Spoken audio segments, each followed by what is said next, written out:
Ito ay isang tanong na gumugulo sa isipan ng marami sa atin sa gabi. Bakit maraming kababaihan na mukhang malusog naman ang pakiramdam, na unti-unting lumiliit ang kanilang mundo, nauubos ang kanilang enerhiya at kumukupas ang kanilang sigla bago pa man umabot sa kanilang ika-80 kaarawan? Hindi ito palaging isang partikular na sakit at hindi rin ito basta-basta mga kirot at sakit na kaakibat ng pagtanda. Ang tunay na salarin ay isang bagay na mas mapanganib dahil ito'y kumikilos ng tahimik at sa totoo lang, walang sino man ang nag-uusap tungkol dito. Ako po si Dr. Mila De La Paz, isang doktor na dalubhasa sa kalusugan ng kababaihan sa loob ng mahigit 30 taon. Ang aking passion ay tulungan ang mga babaeng tulad ninyo na manatiling malakas, independente at puno ng buhay kahit na sinasabi ng lipunan na tapos na ang ating pinakamagagandang taon.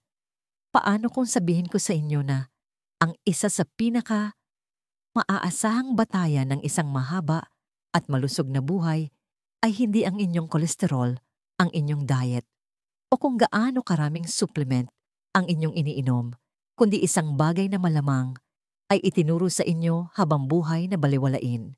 Ngayon, ibabahagi ko sa inyo ang isang natural, libre at napakamakapangyarihang paraan upang palakasin ang inyong sigla, patalasin ang inyong memorya, palalimin ang inyong ugnayan at bawiin ang inyong enerhiya, at magagawa ninyo ang lahat ng ito nang walang mamahaling tableta, mahigpit na rutina o magagastos na paggamot. Ang inyong maririnig ay maaring tuluyang magbago ng inyong pananaw tungkol sa pagtanda at tungkol sa inyong sarili. Bago tayo magpatuloy, kung hindi pa po ninyo nagagawa, isang karangalan po kung kayo ay mag-subscribe sa ating channel at i-tap ang notification bell. Sa ganoong paraan, hindi ninyo malalampasan ang mahahalagang payong pangkalusugan na idinisenyo upang tulungan kayong manatiling masigla at independente sa mga darating na taon. Kung sa tingin ninyo ay tumatagos sa inyo ang mensaheng ito, gawin ninyo akong pabor at mag-type ng 1 sa comments. Kung sa tingin ninyo ay may maaari pa kaming pagbutihin, mag-type ng 0. Ang inyong feedback ang tumutulong sa amin na suportahan kayo ng husto. Ngayong nauunawaan na ninyo kung gaano kahalaga ang nakatagong bahaging ito ng inyong kalusugan, simulan nating tuklasin ang isa sa pinakatahimik, ngunit pinakamapangwasak na banta na kinakaharap ng mga kababaihan ngayon. Isang tahimik na epidemya na nagnanakaw ng inyong sigla, nagpapahina sa inyong katawan, at maaaring magpaikli ng inyong buhay ng mas maaga sa itinakdang panahon. Ang tahimik na epidemya sa mga senior, pagkawala ng koneksyon sa pisikal na kasiyahan. Sa tuwing kasama ko ang aking mga pasyente, mga babaeng nasa edad 70s at 80s, madalas kong napapansin ang isang tahimik na pagsuko sa kanilang tindig. Ito ay isang anyo na nagsasabing pakiramdam nila ay naging mas maliit, hindi na gaanong makulay, at hindi na gaanong konektado ang buhay sa paglipas ng mga taon. Natutunan kong kilalanin ito bilang isang senyales ng isa sa pinakamalalim at pinakanakapipinsalang pagbabago na nangyayari habang tayo ay tumatanda, ang unti-unting pagkawala ng koneksyon sa ating sariling katawan at sa pisikal na kasiyahan na dating nagpaparamdam sa atin na tayo'y buhay na buhay. Ito ay hindi isang bagay na hayagang pinag-uusapan ng karamihan sa mga kababaihan. Ngunit nangyayari ito sa ating paligid, ninanakaw ang kanilang sigla, madalas nang hindi man lang nila namamalayan. Kasi sa isang punto ng ating buhay, may ibinulong na mapanganib na kasinungalingan ang ating lipunan na ang intimasiya, haplos at sexual na pagpapahayag ay para lamang sa mga bata. Ang mensahe ay kapag lumampas na tayo sa isang partikular na kaarawan, lalo na pagkatapos ng menopause, inaasahan na nating tahimik na isara ang pinto sa fundamental na bahaging iyon ng ating pagkatao. Marami sa atin ang isinapuso ang mensaheng ito sa paniniwalang ang paghahanap o pagtamasa ng pisikal na kasiyahan ay hindi nararapat makasarili o simpleng hindi na posible. Ilang kababaihan, tulad ng pasyente kong si Aling Corazon ay lumayo matapos pumanaw ang kanyang asawa sa pakiramdam na ang sensualidad ay para lamang sa magkapareha. Ang iba naman tulad ni Aling Susan ay umurong dahil sa mga pagbabagong dulot ng postmenopause na nagpababa ng kanyang kumpiyansa. At marami pang iba tulad ng kaibigan kong si Aling Linda ay hindi lang alam na ito ay hindi lamang posible kundi kinakailangan para sa panghabang buhay na kalusugan. Ang hindi na pagtatanto ng karamihan ay ang pagkawala ng koneksyon na ito ay nag-uudyok ng isang tahimik at pababang spiral. Kung walang regular na stimulasyon, nababawasan ang daloy ng dugo sa pelvic region na maaring humantong sa vaginal atrophy, panunuyo at hirap o sakit. Ang mga neural pathways sa ating utak na konektado sa kasiyahan ay nagsisimulang humina. Ang balanse ng ating mga hormone, lalo na ng mga feel-good hormones tulad ng oxytocin at endorphins ay nagugulo. Unti-unti nawawalan ng tibay ang katawan, hindi lang sa sexual na aspeto, kundi sa isipan, emosyon at pisikal. Lumalala ang pagtulog, maaaring bumaba ang iyong mood at nawawala ang iyong enerhiya. Sa paglipas ng panahon, humihina maging ang immune system at tahimik na tumataas ang panganib ng mga malalang sakit tulad ng sakit sa puso, demensya at depresyon. Nakita ko ito mismo ng maraming beses na hindi ko na mabilang. Nasaksihan ko ang mga dating masiglang kababaihan na unti-unting nawawalan ng kislap, hindi dahil sa iisang diagnosis, kundi dahil napabayaan ng mismong puwersa ng buhay na sumusustento sa kanila. Hindi kalabisan na sabihin na ang pisikal na kasiyahan, kahit na may kapareha o sa pamamagitan ng pansariling intimasya, ay isa sa mga haligi ng sigla ng tao. Ang pagsuko nito dahil sa takot, hiya o maling impormasyon ay hindi lang nagnanakaw ng iyong kagalakan. Maaari nitong nakawin ng iyong mga taon. Ngunit sa kabila nito, napakalaki ng pag-asa. Ang muling pagkonekta sa iyong katawan at paggising sa mga matagal nang nakalimutang sensasyon ay maaaring magpasimula ng isang proseso ng paghilom na mas malalim kaysa sa inaakala ng marami. Hindi pa huli ang lahat para muling tuklasin kung ano pa ang kayang ibigay sa iyo ng iyong katawan. Sa katunayan ito na marahil ang susi sa pagkakaroon ng mas mabuting kalusugan, mas matalas na memorya at mas malalim na katatagan ng emosyon na hindi mo akalaing posible. Ngunit ano nga ba ang eksaktong dahilan kung bakit napakamakapangyarihan ng pisikal na kasiyahan sa pagprotekta sa iyong utak-puso at sa iyong kalayaan sa hinaharap? Manatili po kayo dahil ang susunod ninyong malalaman ay maaaring magbago sa lahat ng akala ninyo tungkol sa pagtanda. Kung nandito pa rin kayo at tumatagos sa inyo ang mga kaalamang ito, nais kong i-type ninyo ang numerong 1 sa comments para ipaalam sa akin na kasama ko kayo sa paglalakbay na ito. Ngayon, magpatuloy tayo at tuklasin ang makapangyarihang katotohanan sa likod ng ating susunod na punto. 2. Bakit kritikal ang masturbasyon pagkatapos ng edad 60 para sa mahabang buhay? Sa loob ng maraming taon, nasaksihan ko ang banayad, ngunit makapangyarihang pagbabago sa aking mga pasyente na nanatiling konektado sa kanilang mga katawan habang sila ay tumatanda. Isang katotohanan ang naging napakalinaw ang pagpapanatili ng pisikal na kasiyahan kabilang ang pansariling sexual na ekspresyon ay hindi lamang isang luho. Ito ay isang mahalagang pundasyon para sa pangmatagalang kalusugan at mahabang buhay.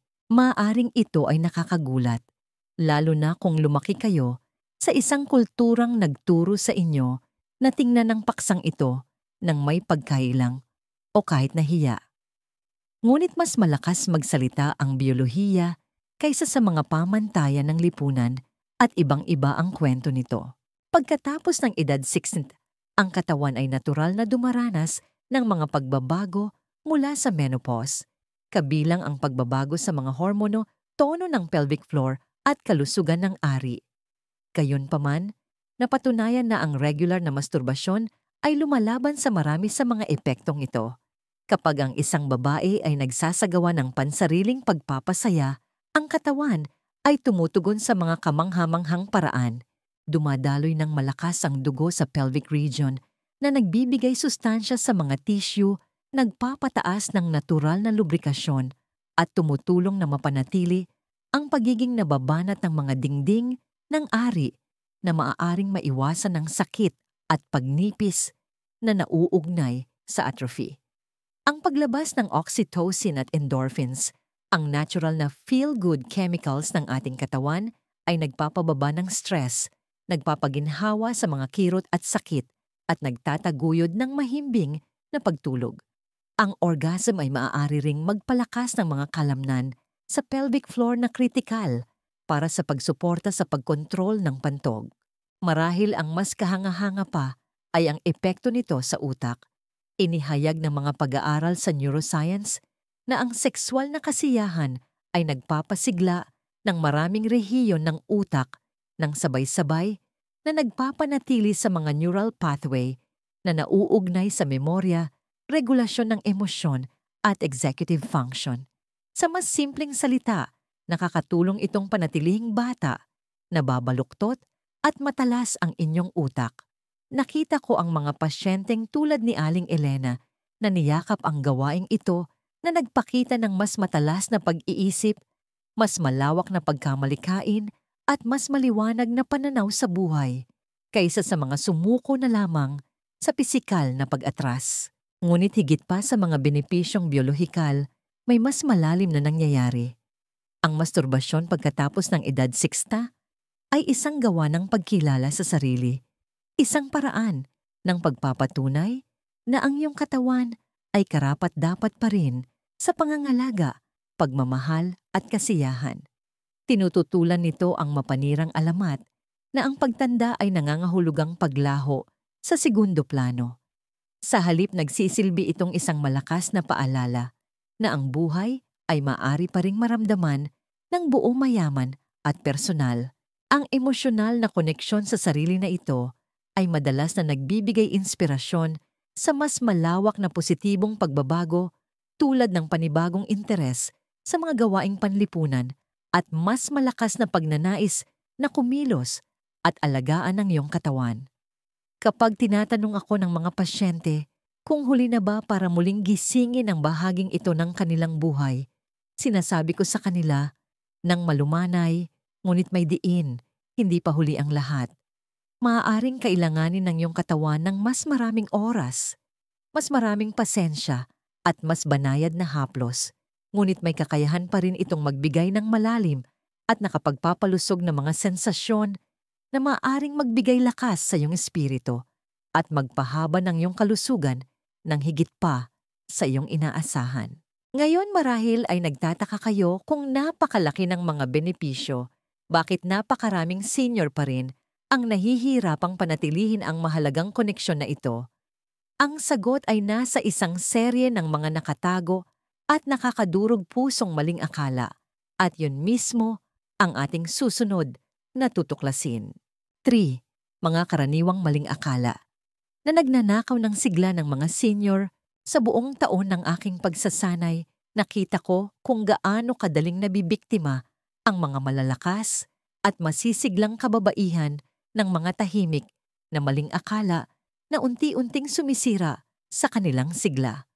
Kadalasan, hindi man lang nila namamalayan na nangyayari ito hanggang sa isang araw ay magising silang parang anino na lamang ng kanilang dating sarili. Ang mga paniniwalang ito ay hindi lamang mga simpleng hindi pagkakaunawaan. Sila ay makapangyarihan at hindi nakikitang mga puwersa na kumukumbinsi sa mga kababaihan na talikuran ang isa sa kanilang pinakamabisang pinagkukunan ng kalusugan at kaligayahan. Isa sa mga pinakanakakadurog pusong maling akala ay ang ideya na pagkatapos ng isang tiyak na edad, ang pisikal na kasiyahan ay hindi na mahalaga. Hindi ko na mabilang kung ilang beses kong narinig ang isang taong nagsabi, "Naku anak, lumipas na ang barkong iyan," na may malungkot at sumusukong ngiti. Ngunit ang totoo, hindi binubura ng edad ang kakayahan o pangangailangan ng iyong katawan para sa intimasiya at haplos. Binabago lamang nito kung paano ipinapahayag ang pangangailangang yon. Ang pagsuko sa bahaging ito ng iyong sarili dahil naniniwala kang ito'y hindi na mahalaga ay tulad ng pagpili na manirahan sa isang bahay ngunit hindi kailanman binubuksan ang mga ilaw. Maaari kang mabuhay ngunit mapapalampas mo ang napakaraming init, kulay at ganda. Isa pang masakit na paniniwala ay ang paghahanap ng kasiyahan ng mag-isa ay nakakahiya o kaawa-awa. Marami sa atin ang lumaki sa isang panahon kung saan ang pansariling pagpapasaya ay isang paksang bawal na nauugnay sa kawalan ng moralidad o isang bagay na hindi ginagawa ng mga disenteng babae. Ang mga lumang mensaheng iyon ay maaaring tumagos ng malalim sa puso na lumilikha ng mga patong ng pagkakasala na nananatili kahit sa ating mga huling dekada.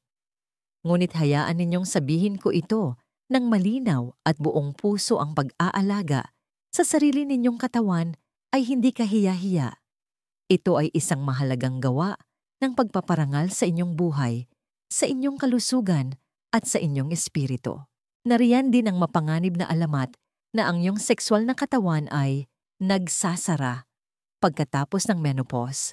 Sa katotohanan, kabaligtaran ito. Ang regular na sexual na aktibidad, kabilang ang pansariling aktibidad, ay isang gamitin mo o mawawala ito na function. Pinapalakas nito ang mga hormone, pinapanatili ang sirkulasyon at pinapanatili ang kalusugan ng tissue.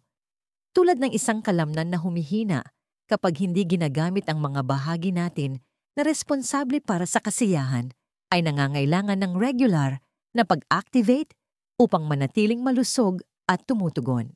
Marahil ang pinakanakapipinsalang maling akala sa lahat ay ang paniniwala na ang kalusugang sexual ay hiwalay sa pangkalahatang kalusugan. Sila ay malalim na magkakaugnay, magkakabit sa mga paraan na ngayon pa lamang lubos na nauunawaan ng modernong agham. Kapag inalagaan mo ang isa, inaalagaan mo rin ang isa pa. Kapag pinabayaan mo ang isa, pareho silang maaring malanta. Ang pag-unawa sa mga maling akalang ito, ang unang hakbang tungo sa muling pag-angkin sa masigla at makapangyarihang buhay na naghihintay pa sa inyo. Ngunit ang kaalaman ay kalahati lamang ng laban. Ang kailangan ninyo sa susunod ay isang malinaw at praktikal na gabay upang muling kumonekta sa inyong katawan sa paraang natural, komportable at ligtas. At iyan mismo ang ating susunod na tatalakayin. Kung kasama ko pa rin kayo at nakikita ninyong mahalaga ang mga kaalamang ito, inaanyayahan ko kayong mag-type ng numerong 1 sa comments para ipaalam sa akin na sumusubaybay kayo. Ngayon, magpatuloy tayo at tuklasin ang mahahalagang aral na naghihintay sa atin sa ika-4 na punto. 4. Ang paraan ng pagpapanumbalik. The Restoration Method. Pagbawi sa iyong sigla, hakbang-hakbang. Noong una kong sinimulang tulungan ang aking mga nakatatandang pasyente na muling kumonekta sa kanilang mga katawan, napagtanto ko na kailangan nila ng higit pa sa paghihikayat. Kailangan nila ng isang landas, hindi malabong mga ideya o pag-asa, kundi isang tunay at praktikal na paraan na maaari nilang sundin ng may kumpiyansa. Ganyan ko binuo ang tinatawag kong The Restoration Method o paraan ng pagpapanumbalik. Ito ay isang hakbang-hakbang na proseso na partikular na idinisenyo para sa tumatandang katawan na gumagalang sa mga pagbabagong dala ng panahon habang muling pinasisigla ang mahalagang koneksyon sa pagitan ng isip at katawan na madalas na kumukupas. Unang hakbang, paghahanda. Bago ang lahat, lumikha ng isang espasyo kung saan nararamdaman ninyong lubos, na ligtas, komportable at malaya sa anumang abala. Maaaring mga hulugan ito ng paglock ng pinto ng silid tulugan o paghihintay hanggang sa kayo na lang ang mag-isa sa bahay. Itakda ang temperatura sa tamang antas. Pumili ng komportableng posisyon at maghanda ng dekalidad at water-based na lubricant. Ang mga maliliit na gawaing ito ay nagpapadala ng isang malakas na mensahe sa iyong katawan. Mahalaga ka at ang iyong kalusugan ay karapat-dapat sa pagsisikap na ito. Ikalawang hakbang, pagre-relax. Hindi ito isang karera at hindi rin ito isang obligasyon. Magsimula sa malalim na paghinga, hayaang lumambot ang iyong mga kalamnan at bumagal ang tibok ng iyong puso. Pakiramdaman ang pag-alis ng tensyon sa iyong katawan, bawat piraso, tulad ng buhangin na dumadaloy sa mga bukas na daliri. Para sa mga babaeng tulad ng pasyente kong si Aling Dian na ginugol ang kanyang buhay sa pag-aalaga, sa iba ito ang pinakamahirap na bahagi, ngunit ito rin ang pinakakapaki-pakinabang.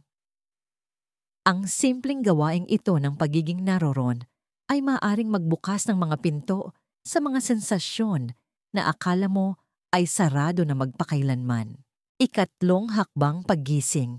Dito dahan-dahan ninyong tuklasin ang mga bahagi ng inyong katawan na maaaring matagal ninyo nang binaliwala, ang leeg, ang mga suso, ang panloob na mga hita. Haplusin ang mga lugar na ito ng bahagya na may kuryosidad sa halip na panghuhusga. Pansinin kung paano tumutugon ang iyong katawan kahit sa maliliit na paraan. Isang bahagyang kiliti, isang init na kumakalat sa ilalim ng iyong balat, ito ay mga senyales na ang iyong katawan ay buhay pa, sabik pa rin kumonekta sa iyo. Ika-4 na hakbang, nakatutok na stimulasyon.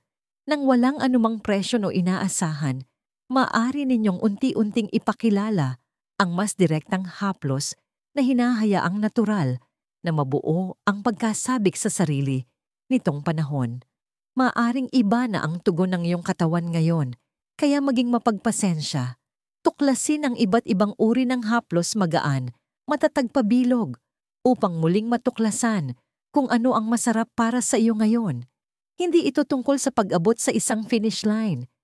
Ito ay tungkol sa pagtamasa sa paglalakbay na kayang ibigay sa iyo ng iyong katawan. Ika-5 hakbang, pagsasama-sama. Pagkatapos ng iyong sesyon, huwag basta tumayo at magpatuloy. Ito ay isang sandali upang huminto, huminga at pasalamatan ang iyong sarili sa pagpili na mamuhunan sa iyong sariling kapakanan. Hayaan ang iyong sarili na namnamin ang pakiramdam ng pagiging buhay, gaano man ito kabanayad o katindi. Sa tahimik na pagkilalang ito, nag-uugat ang paggaling. Ang paraang ito ay hindi tungkol sa paghahabol sa nakaraan. Ito ay tungkol sa pagyakap kung sino ka ngayon, kasama ang lahat ng karunungan, lakas at lambing na dala ng iyong mga taon. At kapag naranasan mo kahit isang maliit na kislap ng muling koneksyon, mauunawaan mo kung gaano kalaki pa ang potensyal na nasa loob mo. Ngunit kahit na may tamang pamamaraan ang paglalakbay, ay hindi palaging isang maayos na daan. May mga karaniwang hadlang na madaling makasira sa iyong pag-unlad. Sa susunod na bahagi, ipapakita ko sa inyo kung paano eksaktong maiiwasan ang mga pagkakamali na hindi sinasadyang nagagawa ng karamihan sa mga kababaihan upang manatili kayo sa landas tungo sa pangmatagalang sigla. May pagharap sa mga hamon. Ano ang aasahan at paano magtatagumpay? Sa tuwing ginagabayan ko ang isang tao sa paraan ng pagpapanumbalik, palagi kong ipinapaalala sa kanila na ang tunay na pagbabago ay bihirang isang tuwid na linya. Natural na makaranas ng mga sandali ng pagdududa, pagkabigo, o kahit na panghihina ng loob. Nakita ko na itong nangyari ng paulit-ulit, hindi dahil sa kakulangan ng pagnanais ng mga kababaihan na gumaling, kundi dahil hindi nila namamalayan na nahuhulog sila sa mga bitag na nagpapahirap sa paglalakbay kaysa sa nararapat. Ang pag-alam kung ano ang aasahan at kung paano tutugon ay maaaring gumawa ng malaking pagkakaiba sa pagitan ng pagsuko at tunay na pagbabago ng iyong kalusugan para sa kabutihan. Isa sa pinakakaraniwang hamon ay ang mga hindi makatotohanang inaasahan. Maraming kababaihan ang nag-aakala na kung gagawin nila ang lahat ng tama, dapat ay agad silang makaramdam o tumugon tulad noong sila'y nasa kanilang 30s. Kapag hindi iyon nangyari, maaring pumasok ang pagkabigo. Ngunit ang totoo, nagbago na ang iyong katawan At hindi yun isang kabiguan. Iyon ay simpleng buhay. Ang tagumpay ngayon ay hindi sinusukat sa kung gaano kabilis mong maabot ang isang matinding orgasm, kundi sa kung gaano ka muling nakakonekta sa sensasyon, ginhawa at presensya. Kahit ang maliliit na pag-unlad ay malalakas na senyales na may nagaganap na paggaling sa ilalim ng balat. Isa pang hadlang ay ang pagiging pabago-bago, tulad ng pagpapalakas ng kalamnan o pagpapabuti ng iyong flexibility. Ang muling pagbuo ng iyong sensual na koneksyon ay nangangailangan ng regular na atensyon. Ang pagsasanay paminsan-minsan lamang kapag tinamaan ng mood ay tulad ng pagdidilig ng halaman isang beses sa isang buwan at umaasang ito'y lalago. Hinihikayat ko ang aking mga pasyente na maglaan ng oras 2 o 3 beses sa isang linggo, hindi bilang isang tungkulin, kundi bilang isang gawa ng paggalang sa sarili.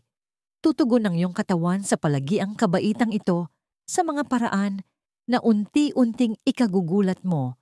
Ang presyo na mag-perform ay isa pang nakatagong saboteur. Kapag masyado kang nakatuon sa pag-abot ng orgasm, lumilikha ito ng stress na salungat sa pagkasabik. Bitawan ang ideya na ang bawat sesyon ay dapat magtapos sa isang partikular na paraan. Yakapin ang proseso mismo. Ang mga pakiramdam ng kasiyahan, gaano man kabanayad, ay mga tagumpay na dapat ipagdiwang, hindi hinuhusgahan, laban sa mga lumang alaala. Sa wakas, ang hiya ay maaaring magtago sa likuran tahimik na sinisira ang iyong mga pagsisikap. Maraming kababaihan ang may daladalang luma at nakabaong mga damdamin na bumubulong, hindi ito angkop. O, ang mga disenteng babae ay hindi nangangailangan nito. Kung lilitaw ang boses na iyon, salubungin ito ng may habag, hindi panghuhusga. Ipaalala sa iyong sarili na ang paghahanap ng kasiyahan ay hindi makasarili o katawa-tawa. Ito ay isang fundamental na bahagi ng pagpaparangal sa kamangha-manghang katawan na iyong tinitirhan pa rin. Ang pagharap sa mga hadlang na ito ay hindi laging madali, ngunit ito ay lubos na sulit. Ang bawat hakbang na iyong gagawin, bawat sandali ng pasensya at kabaitan sa sarili, ay nagpapalakas hindi lamang sa iyong sexual na sigla, kundi sa iyong pangkalahatang espiritu at katatagan.